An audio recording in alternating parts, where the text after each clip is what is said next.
All right. I am hoping this works.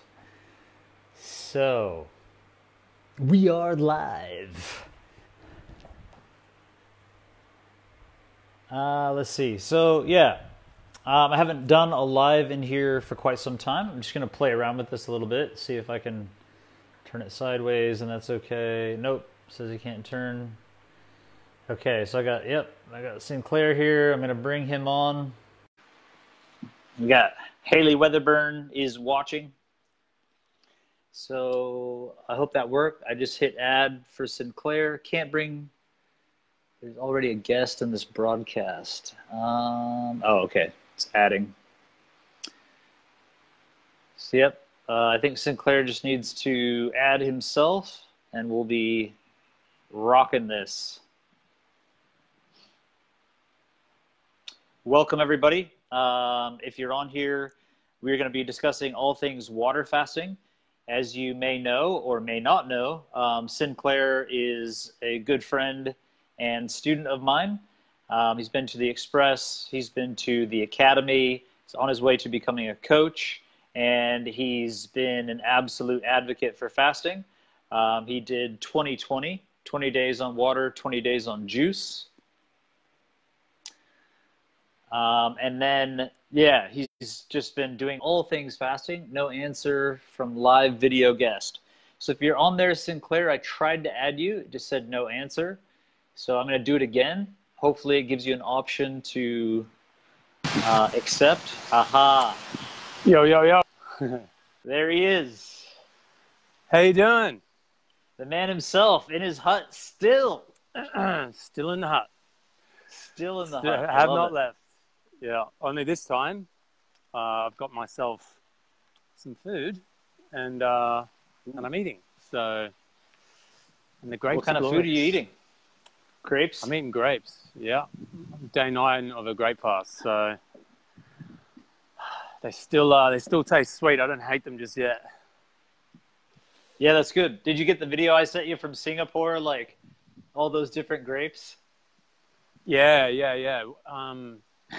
I can't remember. I don't know. I feel like I've been like just looking at grapes for I've been like researching grapes, trying to hear stories of people who've done grapes, and like I was actually chewing all of the grapes for because I was like, oh, I've got to eat all the seeds, and so I was chewing like every single grape like militarily, and then I was like, my mouth would get chewed up, and the seeds would like it's like eating sand, and I was like, I don't know if I can do this. This is really intense. And then I was just break them open, and I would throw the grapes out, and I was like, they're amazing. Took me 7 or 8 days to figure that out.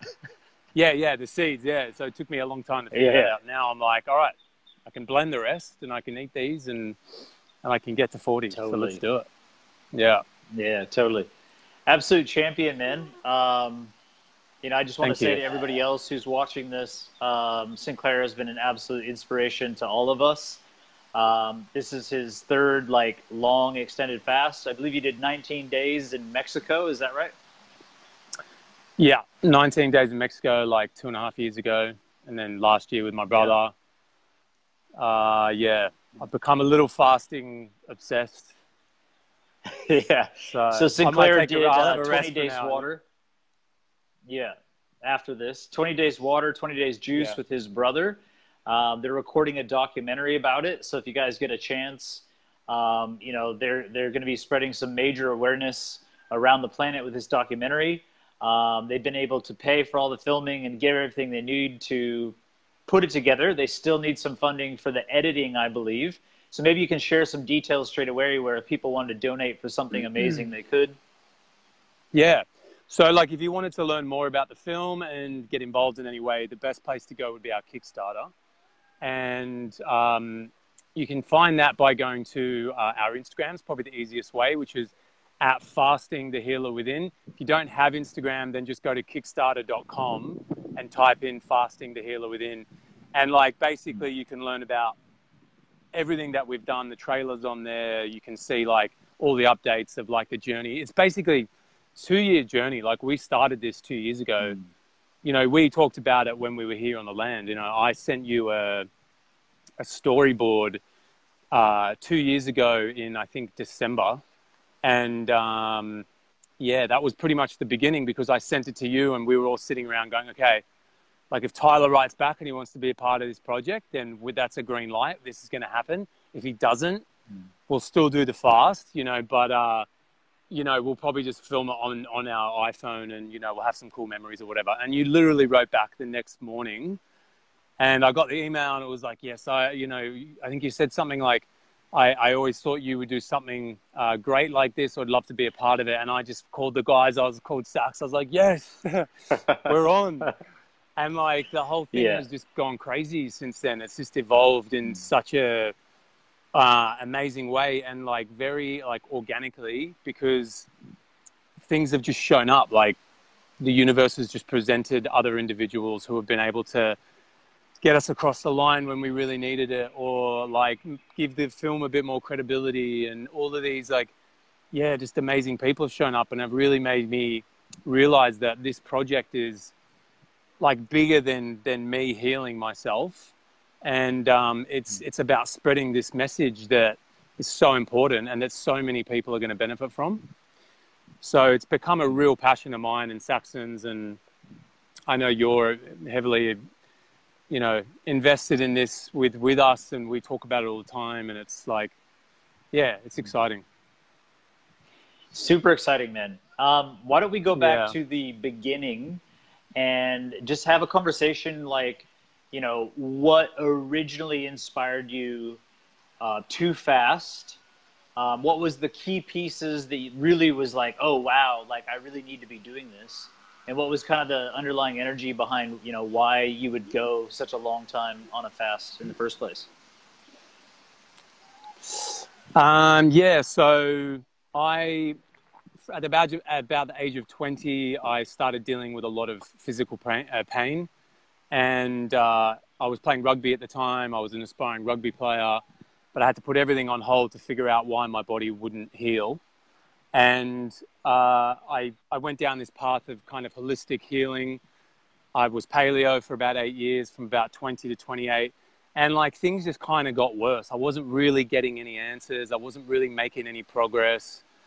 And then at about the age of 28, I actually came across one of your videos on Facebook, and you were talking a lot about, you were talking about colon cleansing, and you were talking about face glyphics, and how the face is the reflection of the body and the kidneys and the eyes and all this. And I was just having like light bulb moment after light bulb moment, and things just started making sense to me. So I really dived into all of your videos and your teachings. I listened to a lot of your dad. And then I came across Praxis. And it wasn't until I actually went to Praxis and I sat down and I met you for the first time and I listened to you talk about fasting. And you were talking about animals in nature, when animals are sick or injured and they'll fast, and how we're animals and it's a very natural thing for us to do. And you know, I thought back to this time when I was about, I don't know, I must have been about 8 years old, and I got gastro. I got gastro. And I remember I just couldn't eat for like 6 days, and I was just on the toilet and I was just like shitting and puking, and I was just in hell. And I thought, yeah, like I've experienced that. My body's actually put me into a fast and just like detoxed me before. And I thought, okay, sense. But it was then you told the story about Jennifer Ritchie and her healing from, she was a paraplegic and your dad took her on a fast. And so you were just like giving me all these like nuggets of wisdom and inspiration. And I just went off with that and just planned my first fast. And I remember having a consult with you and saying, yeah, I've got to go to Mexico to renew my work visa and I really want to do a water fast. And you didn't even know me really then, other than Praxis. And we'd kind of gotten to know each other a little bit, but it was only a week. So we had that Skype call and you said, look, I think you should just do a juice fast. And I was like, okay, cool. I got off the call and I was like, absolutely no way. I was like, I'm doing a water fast. I don't care. So all or nothing. Yeah, I was like, oh, my mind's made up. So I prepared for the water fast. I did like a day, 2 weeks of 1 meal a day. And then I went to Mexico, just kind of locked myself in an apartment, and I just water fasted. And it was only supposed to be a week, but all my paperwork got extended and everything. So I stayed there for 19 days. And at the end of the 19 days, I was completely, I'd say like 95% pain-free and my skin had cleared up, and it was the most deeper level of healing I'd ever experienced in the 10 years I've been seeking it. And I was like, all right, this actually works. And, but I'm not there yet. I thought I was at the beginning. I actually broke the fast really badly because, you know, that's what you do when you do your first one. Because you said to me, like, eat fruit for every day you fast. And I was just like, yeah. So I ate an almond cake on day one. And I was just in so much pain. So, like, after about 4 or 5 weeks, the pain sort of crept back in. And, yeah, and I thought, okay, I want to do this again. And so Sax and I planned on doing one. The year later, we planned on it for, like, 8 months. And then the whole documentary just kind of blew up and evolved from there. And yeah, we did the fast together, but it was stressful, and I was trying to make a documentary, and I was on freaking Instagram all the time, and I didn't honor like the process. I didn't give my body what it needed. I learned a lot in that fast, and I got to the end of it, and I thought, okay, it was cool. I'm glad I did it, but I think I need to do another one, or I'd like to do another one, and yeah, I had my heart set on going to True North, which was a place that I heard about through you. For those of you that don't know, it's a fasting clinic in Northern California run by a doctor named, God, what's his name? Goldhammer. Alan Goldhammer, yeah.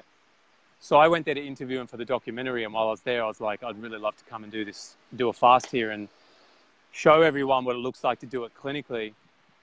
But then that all fell through because I had visa issues getting into the US, and literally turned up at LAX and got kicked back. And I thought, oh no, like, what does this mean for the film? What does this mean for me? And then you and I had a Skype call, and I told you I was freaking out because I was like, now I can't go to do it. And you just said, hey, like, this is supposed to happen. You're supposed to come to Bali. And I'm just like, yeah, okay. And then you put me in touch with James, who runs the land. Like, honestly, it was just another one of those moments where I was like, the universe has just got my back on this one, and it's pointing me in the direction that I need to go.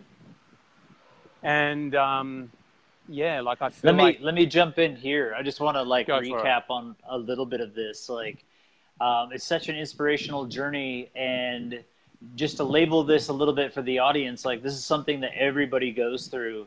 You know, I started getting really inspired myself by fasting as a young teenager, you know, literally 12, 13 years old, watching my dad working with people fasting. I didn't really start, you know, doing extended fasting. When I say extended fasting, I mean like beyond 3 days of water. I tried little bits of juice and this and that, but, you know, once you start extended fasting, you learn very quickly, or I did, like, the way not to break a fast. So I had some like 7-day, 10-day, 14-day water fasts where I ended up breaking it with like beans and cheese and nachos and like crap, just because it was the wrong kind of situation. You know, my brother, you know, antagonizing me because he didn't want to fast. And so we go through this experience of like amazing healing, like clarity, like, man, the universe really opened up for me, especially the first time I did a long fast, like 10 to 14 days, but then break it, you know, I broke it absolutely crap. Then I've had those fasting experiences as well, where you try to water fast, but you're busy. You know, I was working, I was trying to do expos, I was trying to like, oh, I can commit, I can do this. And it's kind of like the experience I see for you, where you had, you know, all that amazing healing experience the first time, resting, relaxing, healing, but then maybe didn't break it the right way, and then all of a sudden pain and issues kind of coming back, and then having the experience where it's like, oh, I'm going to do this, but I got to be recording videos, I got to be, you know, stressed, like I've got to like perform for everybody, and you know, getting up and doing videos and holding space for other people to fast, and you know, all these other things. And so it's like, if you guys watching this can learn, I love the roosters in the background. Awesome. Can you hear them? In nature. All day. Yeah, totally. I can hear everything. All day. Yeah. So if you guys could learn from this, it's like, okay, you know, sometimes when you fast, to break it not the best way, but the quicker we can learn to really at least give it a day or two of fresh fruits, maybe some coconut yogurt, some kimchi or some things to rebuild the gut, or even aloe vera or grapes, something like this. Because, when we're in these extended fasting states, like there's so many stem cells, there's so much healing taking place in the gut that it's almost like that first thing you're going to consume is really going to anchor in, the good bacteria being able to feed and, the healing process. So having that learning experience and getting that behind you is great. And then with water fasting especially, really understanding like, yeah, if you're juice fasting, great. Post some videos, keep working, do what you're doing. But when it comes to water fasting, doing what Sinclair has now done for this 40-day water fast, I feel like you've really figured it out. Like, I've been talking about it for years, but you're actually doing it in the sense that, it's like you're doing the fast in the proper way and you're breaking it in the proper way. And I want you to maybe speak to that a little bit. Like, what have you integrated differently for this 40-day water fast? What has really worked for you? And how do you feel, what has worked for you, and maybe what are some things that you might change even for the next time, or for our audience, things to be aware of? Yeah, well, I think like the fact that I have the first and second fast under my belt, like I needed those experiences to know come this 40-day fast how important it is for me to break my fast the right way. And like I almost feel like it's very difficult to explain to someone who's never done a water fast. You almost have to experience it for yourself, what it's like to go back to eating after not eating for so long, because it's actually harder than the fast itself. Like you all of a sudden go from having no options to having all of these options, and your brain no longer kind of computes with I'm full, stop eating. You become this kind of person. I did anyway, and my brother did. Like we became these kind of people who it was time to stop eating when you felt sick, and it was like it's just not a good way to it's not a great relationship to have with food, and so it really took those learning experiences for me to understand that yes, I am an incredibly emotional eater, and I think like for me to kind of get in control of my emotions is going to be a big one when it comes to me, like just eating in general, but certainly breaking a fast. But yeah, like going forward onto this 40-day fast, I think having that experience really helped me. I realized that like if I'm really serious, like if I'm really going to get serious about healing my body, I have to make sure that I honor every day of those 40 days and do it in the right way with the right foods. And, you're a big proponent of it. You've taught me a lot about fruit, and I really believe that fruit is the way to break a fast. If you really want to do it gently and in a way that's safe and that like nourishes the body. And, I've also noticed that every time I've done a water fast and I've broken it with either juice, which I did both 2 times, eventually on the first one, I did a 19-day juice fast. It was like everything in my body was just ready to flush. And like the water fast had just loosened up so much plaque. It had starved off parasites. I must have released like 24 parasites the first fast I did. It was the first time I'd even seen a parasite. I didn't even know what the hell they were. And I was like, what the hell is that? I had them sitting in the toilet bowl. I was like, holy shit, that's been inside of me. Are you kidding me? And then like when I started doing juice, I actually had this thing called a shit sieve. So I'd sit it on top of the toilet, and I would just do all my bowel movements like on top of that, and like it's like panning for gold every time I picked the thing up. It was like it was just full of parasites. I was like, oh my god, wow. So I Did you have the shit sieve on this one, or you leave that out? No. Man, I just have to say, like, I love how scientific you are. For you guys that aren't aware, like. For those of you just coming in, Sinclair just completed a 40-day water fast. Absolute champion. That's water only for 40 days, maybe adding a little bit of minerals with like salt and bicarb. But I love how you like capture your urine, and you're really looking into the things that are coming out of your urine. He's doing blood tests every week, like really looking at all the levels of his bloods. He's peeing on strips and seeing what's coming out through the urine from that perspective. And it's really cool to see, because then anybody watching this, if you go do a fast and you want to like see what's coming out, to know what a shit sieve is, to be able to collect some of your urine, maybe you can touch on, a little bit of what you see coming out of your urine at different times as well, maybe. Yeah, so the urine was all about testing for like sediment and filtration, and how much my kidneys were releasing. So, which I didn't do on the first fast. I didn't know about it. Second fast, we did it. And yeah, like first urine of the morning, we would generally do, because it was the most sort of, it was the longest period that my body had to filter and kind of load the bladder. So the first one of the morning would, on a good morning, would have like little bits of like flakiness, and it's almost like a snow globe. If you have like a full snow globe going, then you're rocking. I never even quite got to that point, but there was definitely filtration happening, and because when you water fast, your body goes so much deeper into the detox, and really prioritizes detoxification. So it's looking to get rid of as much from the bowels and through defecation and urination and all these channels that we have. So I was testing the urine a lot, most mornings. I've been doing it here. I've got so many urine jars. They're going to be fun to empty. I was emptying a few out here before. I'm like, the monkeys haven't been around for a while. That's interesting. You're marking your territory, my friend. Yeah, I'm like, they must be scared off by that. It was a bit scary, that smell. So I just want to add here, for you guys, watching at home as well, like we have this amazing technology that we've gotten from this guy, Thirindu, in Sri Lanka. They've developed this technology where you can take a photo of the eye and it gives you the kidney filtration rate in real time. And I know when Sinclair started this water fast, there was a couple of days there where I was kind of taking some photos. We were looking at the kidney filtration rate, and it wasn't very good.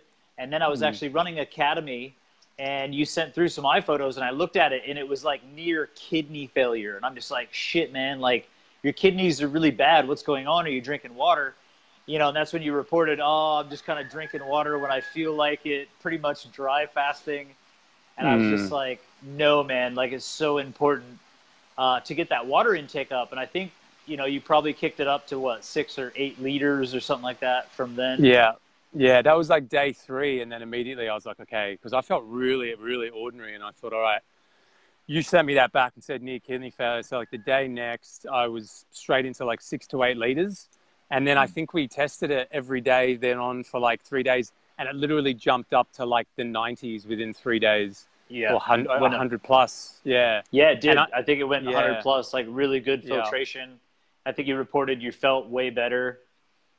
Immediately. And what's actually also interesting is I have a blood pressure monitor here, and I was doing blood pressure pretty much every day as well. And at that period, when I felt really lousy, I would test my blood pressure, and it was really, really low. And I thought, okay, I'm just going to drink a ton of water. And I would literally drink about 2 liters of water, and my blood pressure would jump immediately up. And I immediately felt better. My blood pressure immediately went up.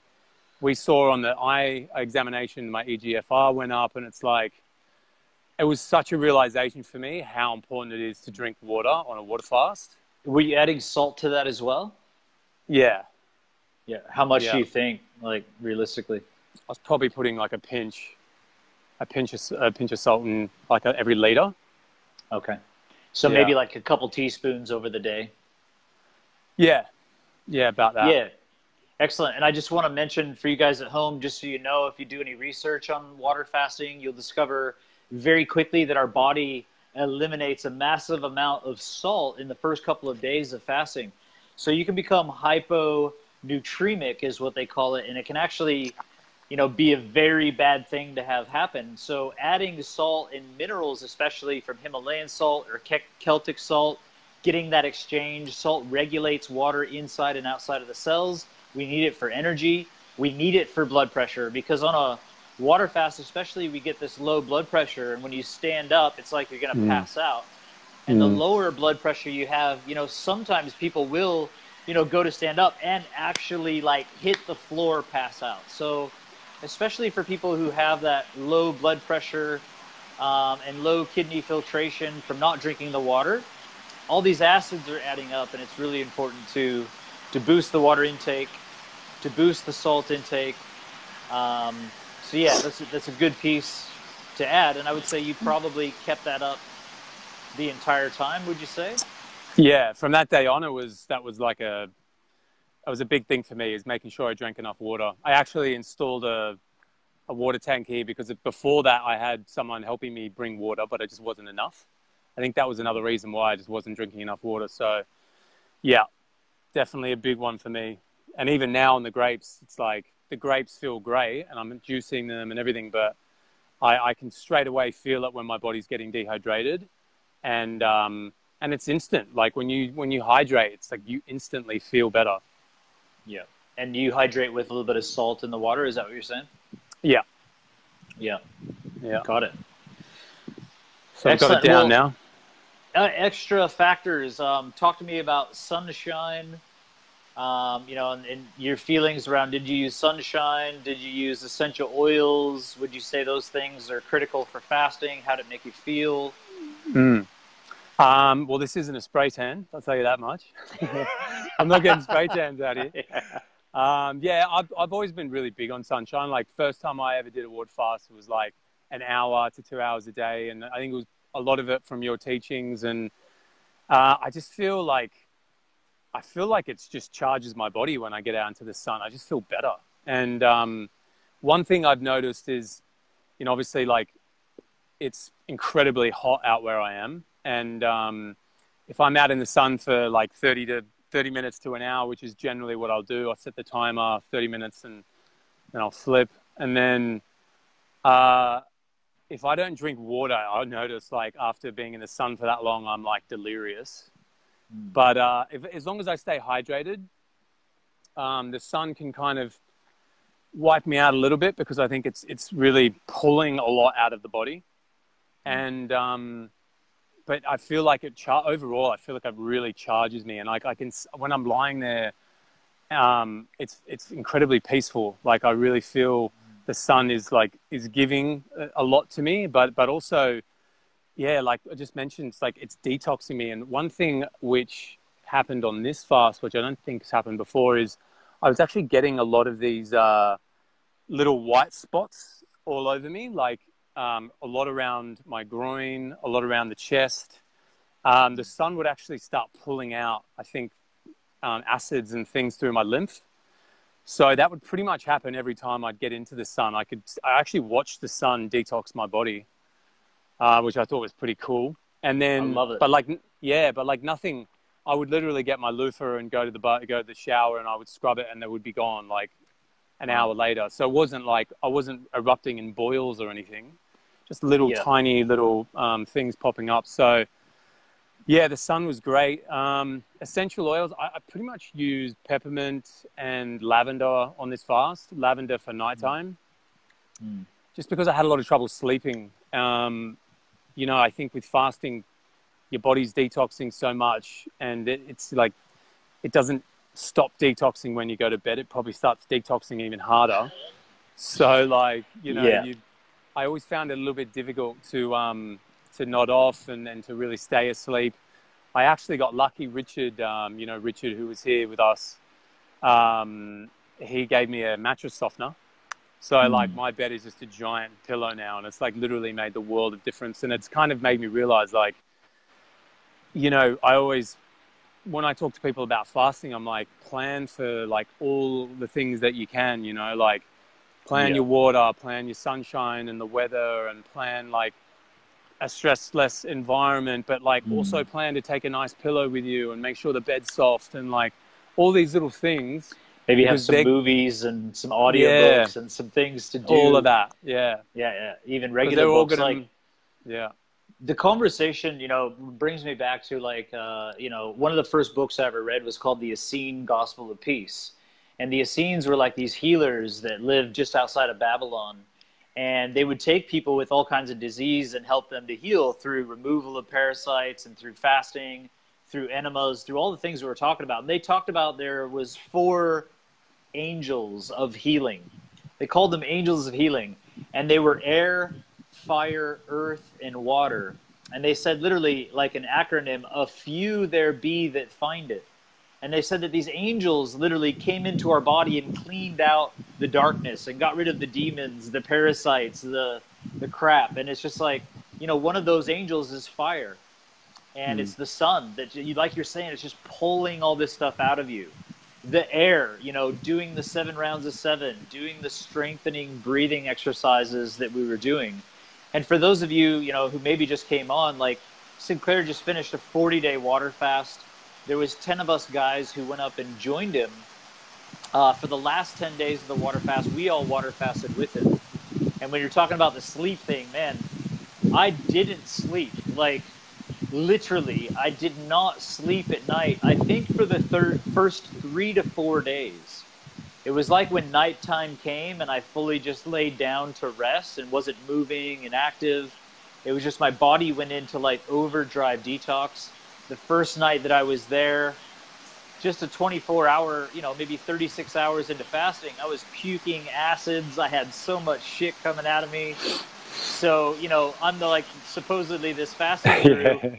You know, the first day, I thought I was going to die, man. Like, I nearly quit on the first night. And I don't know if you saw me up and down all night long, but I was, like, delirious. I didn't. There was so many neurotoxins, you know, all kinds of things that my body was just like, yep. You know, it'd been a while since I've done, you know, do intermittent fasting all the time, but there's something about hitting this like 24 to 36 hour process where you fully burn off glucose, your body fully starts to get into that ketosis. And I'll say, like, this time I clinically monitored myself through the urine, probably closer than I've ever done. You know, I got these urine strips with 8 different things that it monitors. I was able to see, you know, ketosis happening on the start of the second day. You know, it really helps to do the enemas and clear the digestive system. I was in full ketosis, I think by morning of day 3. Proteins started to come out of my urine by day 5. So that's when I know my body was really starting to autolyze a lot of that excess foreign protein, you know, maybe viruses, little polyps and tumors. And, you know, people are like, what are you talking about, tumors? You're Tyler Tolman. Yeah, you know, every person has little growths because we're all consuming excess protein over, you know, time and distance. And really, you know, I'm the biggest advocate for doing like a 3 to 4 day water fast every single month because that's what the ancient Egyptians did. And this is something that I'm really dedicated to now. Like, wow, you know, doing this 10-day water fast, you know, I'd say after the first 3 days, I started to feel better, you know, felt really good by the end of 10 days, was ready to break the fast, you know, but, you know, motivated to stay fasting because you're up there like on my day 7, on day 37, on my day 8, your day 38. You know, so to whinge down in my little hut, like curled up in a ball, I'm like, I wouldn't have let you break it before day 10. So so you know, some really cool processes taking place, you know, that happened there. And I think a big one was the breathing exercises. And one thing that really motivated me, not that I did it, but I would always look up, you know, at you because you were just right up from me. And I've noticed it. I think you were doing a lot of breathing exercises and meditation. Can you talk to us a little bit about that? So 7 rounds of 7 I would try to do as often as possible. And anytime I'd sit down to do it, I would do probably like 4 or 5 of them. And like I would immediately feel like the calm in like my frontal lobe. Like I would feel like this just settle. And like that was a really big challenge for me, is getting my mind to settle when I fast. Because my mind's thinking about the film, it's thinking about my healing, it's thinking about just everything. So when I really sat down to do that, I felt by like the second or third 7 rounds, I really felt a calm state come over me, and then I would try and do a couple more. So I'd try and get like at least kind of 10 a day. And look, some days I would just forget to do it altogether, but for the most part, I got into a real ritual of like waking up in the morning, you know, and you know what it's like here. It's so peaceful in the morning, and it's like I'm sitting exactly where I would right now, or where I am right now, and I would just like put a sarong around me, and I would do the 7 rounds, or I'd do some meditation, and it was like my must do in the morning to just kind of like really bring me to a nice back to center and like calm the mind and start my day off nicely. Because I know that like in order for my body to heal in general, but in order for my body to heal while I'm fasting, like I really need to just calm. Like I need to like calm the adrenals, calm the mind, like tell my body that it's okay, that it's time to heal, and like not be like freaking stressing out about all this stuff, even if it's just in the mind. Like my physical body didn't want to move, but my mental body was just like going crazy.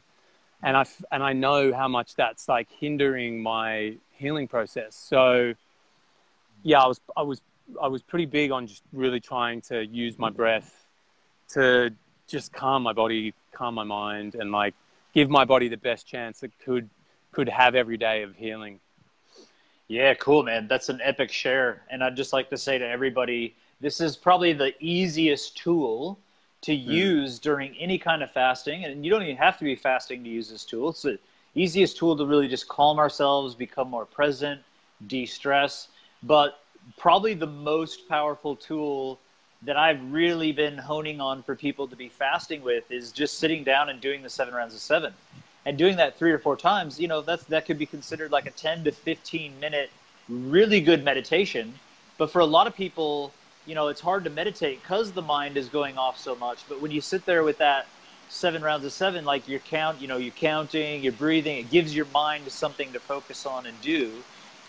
And it's what I would say, you know, I noticed when we all came up there, we would do the 7 rounds of 7 and like the strengthening breath. For those of you out there that want to do the strengthening breath as well, I recorded it when we got up there.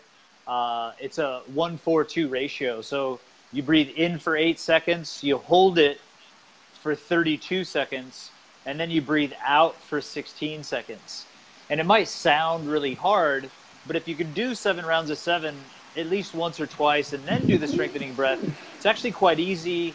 And I noticed that everybody just really, the energy of all of us just really chilled out, and then the conversation really just kind of flowed, and it was a nice energy, you know, every time we did that kind of breathing exercise. So just want to, you know, label that and say, like, download 7 rounds of 7, download the strengthening breath, or record them for yourself anytime you're going to do a water fast.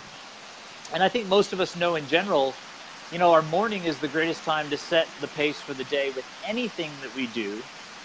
And when you're water fasting, you're not going to want to go walk, you know, for most people, especially people with not a lot of adipose, a lot of fat, we're not going to want to go burn a lot of energy and run around and do the shake and bake and Tibetan rites and all this active stuff. Maybe for the first couple of days, a little bit of that. But over time, when you're doing a long fast, you actually don't want to do that. Like if you're wanting to accomplish a 21-day water fast, a 30 or 40-day water fast, that's when you just want to be like, you know what, maybe I'll walk, maybe I'll conserve my walking for enemas and shower time, things like this. But setting the day in the morning like you're doing with the meditation, the mindset, the breathing, I think is a key factor for extended fasting for sure. Yeah, definitely. And I would even say that just doing it on a daily basis, you know, is really, really helpful as well, and something that I'm reminded of every time I do a fast, because, you know, you finish something like this and then you've got all these great habits and then all of a sudden they die off a little bit. But every time I go and do a fast, I'm reminded like, wow, this is really a great way to calm the body. And, you know, I had that experience, which was probably the most intense and kind of frightening experience I've ever had during a water fast. And it was around about day 27. And it was kind of self-inflicted because I'd left the land that I was on. I went down to this hotel kind of 5 minutes away because I needed strong Wi-Fi, because I had an interview that I needed to do with someone who was over in America. And the interview was at 10:30 at night, my time here in Bali. And by that time I was so exhausted. I'd had to like change hotels. I was already stressed out. I'm sitting there, I'm doing this interview. I was like the most tired I've ever been. And I remember just thinking, I can't believe that like I'm finally here doing this interview and I can't even keep my eyes open. And then the next night I came back to the hut and I just remember getting into bed and I hadn't recovered and I just was lying in bed and my heart felt like it was about to just pop out of my chest. And like, I was so anxious. It was the most anxious I've ever been. And I remember just thinking, oh my God, like, what am I going to do? I've got some honey here. I could have some of that, but I don't think that's going to help me. Like, it's not food related. This is just like my adrenals are just like exhausted. So I actually called my brother and I said, he dealt with some anxiety recently. And I was like, what should I do? And he's like, man, he goes, put on this podcast. It's called Cosmic Something or Other. And it's basically just all about like the universe. And it's just, you can't even understand it. He goes, you won't understand a word, but he goes, it'll put you to sleep like that. And like, sure enough, I put it on and I was doing the breathing. Most importantly, I was doing the breathing constantly, 7 rounds of 7. And yeah, between that and just kind of taking my mind off it for a second, like put me to sleep. But yeah, like it was the most intense experience I've ever had where I really was actually quite frightened because I could just feel like my body was not in a good place. Like my heart was pumping really fast. I couldn't control it. I couldn't control my mind. I was like out here in the jungle by myself. I'm thinking, what the hell am I doing? Like, yeah, and you could potentially die, you feel. And I just want to speak to this a little bit because this is actually something quite normal that takes place for individuals where if you decide to do an extended water fast, you may hit a point where all of a sudden, I've had this experience, the heart feels like it's pumping out of your chest. Like it feels like, how could my heart be doing this without dying? Like you feel like, is this a heart attack? What is happening to me? It's like an anxiety comes up. You're like, I'm going to die. So this is something for a lot of you, if you ever decide to do an extended water fast, to be aware of. And a lot of times this is from neurotoxicities and heavy metals when we go deep, deep, deep into things. When these heavy metals come out, and it could have been, from a little bit of fatigue and stuff going on, maybe a little bit of overwhelm. But a lot of times when these neurotoxins, heavy metals, mercury, cadmium, aluminum, these things will actually come out for excretion. And usually that's the cause of these big heart palpitation sorts of things. Sometimes it could be a potassium-sodium imbalance. So a really good thing to do is breathing and calming yourself, taking your mind off of, the belief that you might die, because that kind of exacerbates the situation. So what you did was absolutely perfect. And potentially adding in some of those minerals, that salt, a little bit of water, doing your best to kind of drink it. If something like this ever did continue, like it happened and it starts happening again, it could be a sign of a potassium imbalance in some cases. And in cases like that, it's really important to get your potassium tested. And what you would do to rebuild your potassium, and we had to do this in our fasting program. In a few cases, these are people with major chronic disease, where the fasting doctor would say, look, you have to actually drink some vegetable broth for 24 to 48 hours just to boost your sodium potassium levels and get those balanced, and then they could go directly back into the fast. Yeah. So as we're talking here, a lot of little tips and things come up that once people hear this and they're doing a fast, they can at least feel at ease that it is quite normal. It's not just them, which can ease your mind a bit. Yeah, and like I'll touch on the broth again, because one thing I actually did coming off the water fast going into the grape fast is I just noticed that my body was still very very much like heavily into the detox.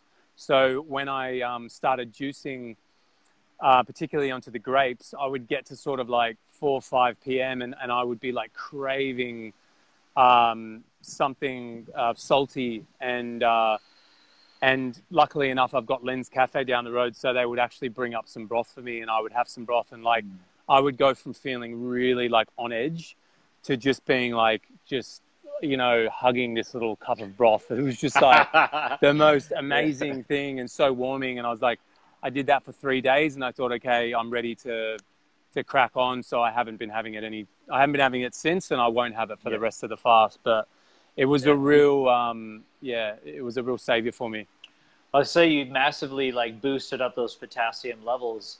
And it's, interesting what comes up is I would love to do a session for you guys here in Tribe just on Sinclair's blood tests before, during, and even after, because there's some really amazing, interesting things that changed that I would never believe could happen.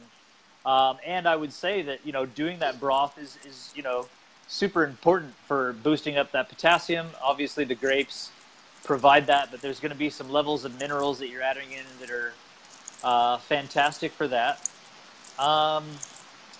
So just to recap, I want to do a live, if you're okay with that, Sinclair, to go through your bloods, where we can really walk through everything that changed from a pathological kind of blood chemistry perspective. Would be really cool. Sounds good. And the next thing I want to talk about is why you're doing what you're doing now with grapes. And, I'll just start off a little bit by saying that grape sugars are the perfect sugars for the human being. There's been a lot of research on, different types of sugars that exist in nature.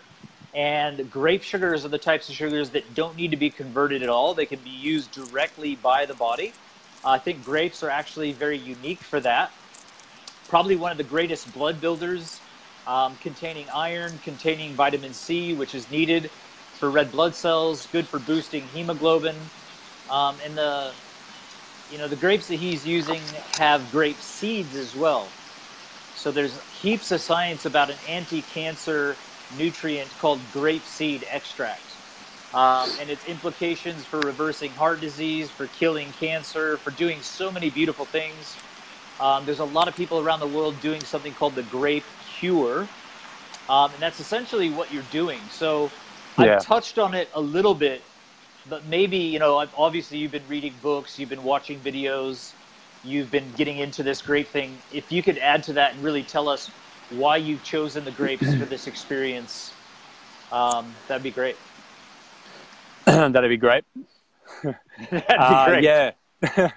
So I think for me, like we talked about it before, I broke my other fast so poorly.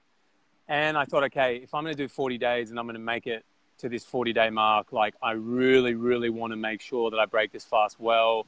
And I'm going to definitely do 40 days on fruit. And then I came across the grape fast or the grape cure. There's a book, if anyone wants to read about it, it's actually called The Grape Cure. It's by Joanna Brandt. And it's a book written in like 1920. She was kind of like the pioneer behind the whole idea behind the grape cure. And she sort of stumbled across it and she healed herself from cancer. And so I was fascinated by this book and all the stories that were told in this book. And there's a lot of science in there as well. And it's a little bit kind of outdated or whatever, but there's definitely a lot of inspiration in this book. So that's kind of what spurred me into it. And then I came across this young lady that I told you about when you were here last. And she was, she did a 54-day grape fast. And she started off in a wheelchair and she finished off on her feet. So she literally stepped out of the wheelchair at the end of the 54 days. And she said, I haven't actually done the interview with her yet. I'm going to try and interview her in November when I get home. But she said it was like an intensely emotional detox, physical detox. It was the most intense experience she's ever had, but it was, but it worked basically. So she said she tried a lot of other things. They didn't work. The grapes just seemed to have the power to, I guess, detox and regenerate her body. So I heard that story and I just thought, okay, like I really feel like the grapes are calling me and I want to give this a shot. And then sure enough, I'm here in Bali and there's like an organic, I can get organic grapes here, seeded, and they're, that Lynn's Cafe goes and sources them for me. It's like, it's the perfect setup here for me to do it. So I was, everything kind of pointed me in that direction. And they're $7 a kilo. I was like, man, if I was in Sydney, I'd be getting a loan from the bank to pay for this. So like, it was kind of all worked out perfectly. And yeah, like I'm on day nine at the moment. And Yeah, I'm feeling it. I'm feeling the detox. It's still like it's still a very emotional detox. You know, like when we were together, it was the most intense emotional detox I've ever had. I'd love to talk about that as well, because I think that's worthwhile everyone hearing. Yes. That settled a little bit, but it still comes up. Like I'm getting like loads of feedback from my body, and it's like pain will show up, or like a tightness in the thyroid, or I've been getting really itchy eyes, like right in the middle. And, you know, sclerology and iridology will tell you that that's like spine, which I have issues with, and old injuries, thyroid, you know. So my thyroid and spine were lit up the other day, and my eyes just were like itchy as hell. And I'm just like, whoa, okay, is this connected? And so I'm just getting like a lot of feedback from this process and what I'm doing. And I'm also just going on good old faith, you know, like I believe that what I'm doing is the right thing. And I'm also prepared that at the end of this 40 days of my great fast, I might still have some issues. I might still have some pain. But I know that everything I'm doing is putting me in the right direction. I know that my body's healing. I feel it. We've seen it in my bloods. You know, so... And you're not stuck. Like, if you started to feel like this was the wrong thing to be doing, you would definitely break the great fast, right? Totally. Just like the water fast. Like, there was a point in the water fast where I considered it for about a second, and then I was like, no, I'm going to keep going. And then I feel fine on the grapes, honestly. Like, I'm hanging out down the cafe, I'm working, you know, wow. My strength is getting better every day. It's like, it's kind of amazing how quickly it's coming back. But, you know, one thing that's interesting is I'm not putting on weight as quick as I thought I would. I think from previous experience, when I've gone back to eating, and admittedly I probably wasn't eating the right things, I was putting on weight quite quickly, whereas this time I've been very diligent with the grapes and everything, and I've probably eaten in the last 10 days, you know, like 6,000+ calories of grapes, and I don't think I've put on a gram. Yeah, which is really interesting. So I think my body is like using, and the grape cure and other stories I've listened to have talked a lot about this, and I've heard that, you know, the body will use the energy from the grapes to detox if needed. And I think that's what's happening in my case. I don't know. Yeah, and I call fruit a fast. You know, it moves fast through the digestive system. It hydrates us. It gives us the antioxidants. It gives us the enzymes. It gives us everything we need, really, on a level of healing and continued detoxification. And this is where there might be a lot of controversy, like, man, why are you doing a 40-day water fast and then just doing grapes? Because you need to build yourself. You need to build yourself. And this is, you know, people and opinions and things, and most people say never do a 40-day water fast to begin with. Obviously, you have your reasons and intentions. And I do, you know, my dad used to always say, and I believe this wholly and truly, that the fast is a major, you know, detox and stripping. And it's the actual rebuilding and feeding processes where the healing actually happens. And I believe, you know, taking it this slow, like I'm challenged, like 40 days of grapes after 40 days water fast. Like, you know, come on, man, like put in something that's going to, like, you know, build you up. But at the same time, like, you know, I absolutely admire the process you're going through, everything that's happening. You know, I believe you're doing it responsibly with the blood tests and checking everything and really checking in with your body and not being stuck on just a number. I do believe that the grapes have essentially everything that we need and want for our body to have the building blocks of the amino acids. And this is a piece that, you know, most people won't agree with, but you are getting all the amino acids from grapes. You are getting all the enzymes. You're getting, you know, vitamins, you know, B vitamins, C vitamins, like all the things that are really required are there. And even especially with the seeds, you're getting proteins, you're getting fats on a very minute level, but you're still getting access to that stuff.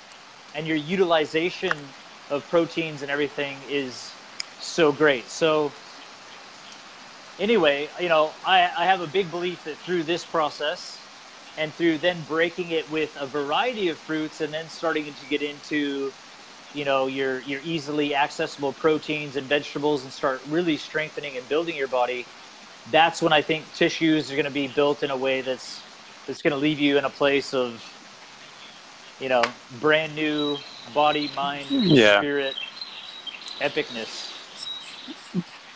Bring it on. Yeah. So 40 days water, 40 days grapes. I don't think there's going to be anyone on the planet, maybe Jesus did that, but I don't think there's going to be anybody else on this planet who's done this. It's a pretty big feat.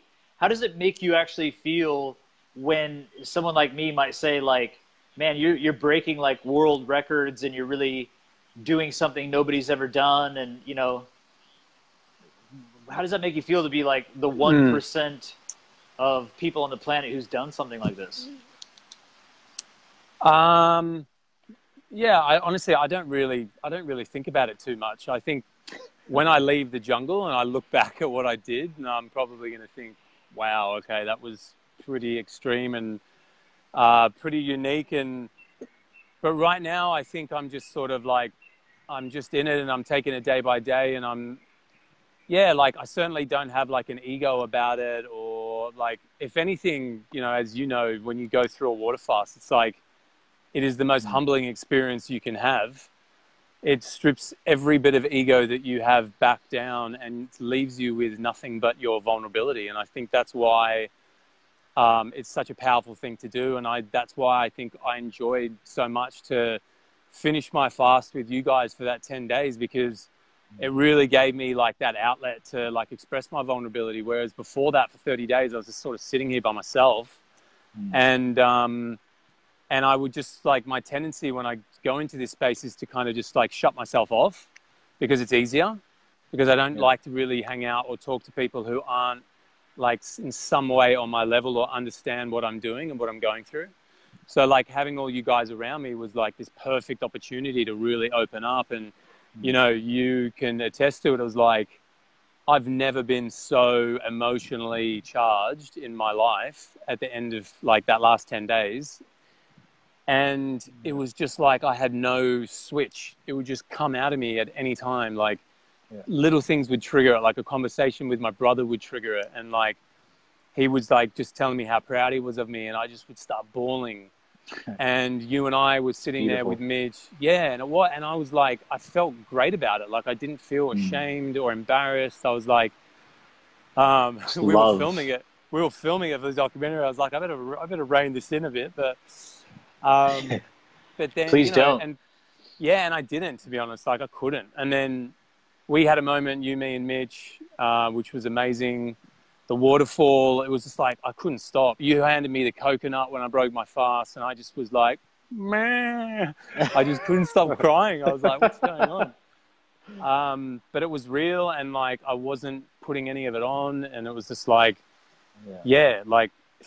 Fasting is the most humbling experience you can have. And like, I think I'm going to walk away from this, like just proud of what I've achieved, and like, proud that I can share this with people. And I think this fast for me is not about like, everyone should go and do a 40-day water fast because it'll heal everybody. It's like, this is just me showing you what the body is capable of, that we need to get away from this kind of indoctrination that like, we need food for strength and we need to eat all the time. And it's like, we can survive a very long time without food. And in the process, like, this is what it looks like. And this is what can come up. And these are all the amazing benefits that you can get looking at the bloods, looking at getting 10 guys together and looking at your emotional body and like clearing everything you possibly can. And so, yeah, I think like, I'm really stoked to be able to, showcase it to people and to the world and be like, this is the benefit of fasting. Yeah, man. I just, I think this is a good note to end on is, I go to fast. I think everybody goes to fast for different reasons, but what really ends up happening is we're shown, first we're humbled, the ego, like you said, we're humbled to become like, almost the truest essence of who we actually are. It's almost like we're just children who have grown up and put all these layers on. It all gets stripped away, and we're brought back to what actually really matters. Yeah. And what actually really matters is our loving connection with other human beings, whether that be soul family and people that were, you know, our partners, our friends, our actual blood family, massive amounts of forgiveness, massive amounts of compassion.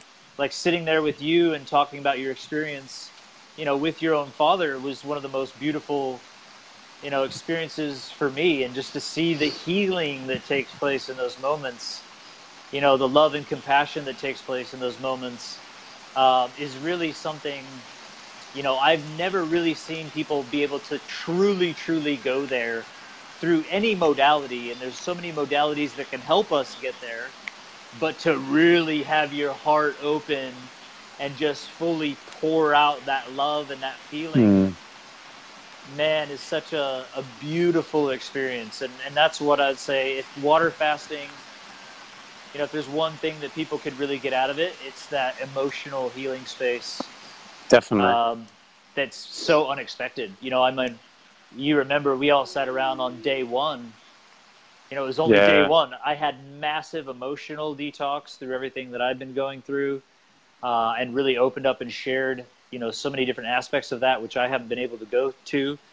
And to be able to release that for myself, and then all the physical detox, it was like, you know, I tell people all the time, for every day you fast, you're going back a year and clearing mental, emotional, physical. Well, my last year has been pretty full on.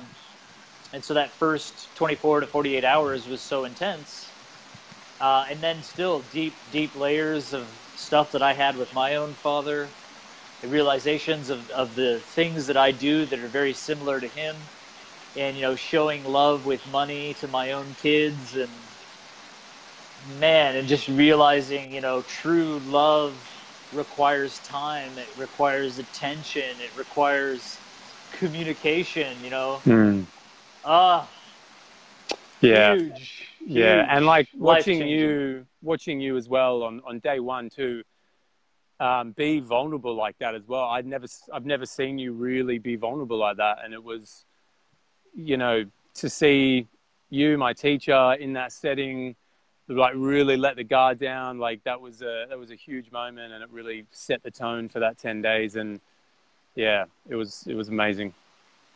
Yeah. So much love, man. So much love. It was love. great. Like, yeah, this needs to happen more often, where, you know, I really feel there should be men's groups where men can get together, menstruation, can get together and like really heal and connect and talk openly about our relationships and our partnerships and what works and what doesn't. And there's some really, you know, Trent really added some beautiful qualities of information on what men require, what women require in relationship, and really having these discussions and seeing where we need to step up and seeing where maybe we're overstepping, you know, and getting back to our heart space and our own intuition, our own feminine essence as well is so important. And then women coming together to do the same thing. I know there's a lot of women getting together, you know, very soon. Storm Thomas and Benny and Michelle getting together, and maybe some others, creating these little pockets and groups. I know within, you know, the academy, we're getting all the coaches and students, men and women, together, and that'll be very interesting. I think we'll probably get 20, 30, maybe 40 people coming along in January to do like a 7 to 10 day water fast.